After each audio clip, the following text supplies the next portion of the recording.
আসসালামু আলাইকুম রাহমাতুল্লাহ। ওয়ালাইকুম আসসালাম। কেমন আছেন? আলহামদুলিল্লাহ।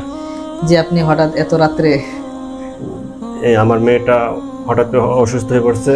অসুস্থ ছিল কতদিন যাবত? অসুস্থ আমি আগে জানি না, তার 5-6 দিন ধরে অসুস্থ ছিল। মেডিকেল ভর্তি করেছিলাম।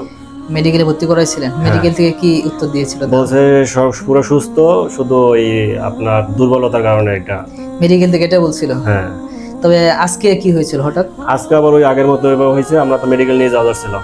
মেডিকেল নিয়ে যাইতে চাইছিলেন? হ্যাঁ। পরবর্তীতে আমাদের ওই হুজুরের সাথে সাক্ষাৎ হয়। সে দেখে বলতেছে দাঁড়াও, এটা তো ওই মেডিকেলের রোগ না, দেখেই বলছে। পরে তো আপনারে ফোন দিল। ফোন দেওয়ার পরে তো পরবর্তীতে এখন কি জানতে পারলেন আমাদের কাছে আসা পরে? আলহামদুলিল্লাহ ভালো রেজাল্ট।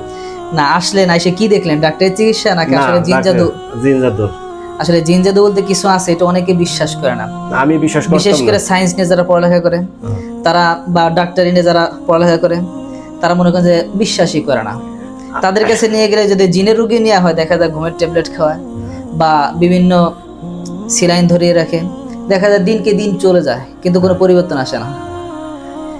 কিন্তু আমাদের এখানে যখন জিন জাদুর রোগী আসে তখন দেখা যায় ধরা পড়ছে জিন জাদুর, মুহূর্তের ভিতরে সুস্থ হয়ে যাচ্ছে।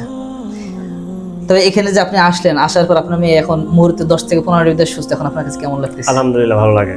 তাই আমি এই জিন জাতি এটা বিশ্বাস করতাম না। আমি ওদিনকার আমার হুজুরে, আমি যে নামাজ পড়তে গেছি, নামাজ পড়তে যায় হুজুরে আমাদের 4টা বয়ান দিল, যে অসুস্থতার কারণে বয়ানগুলো দিল। যে একটা হলো ডাক্তার, হ্যাঁ, এবং একটা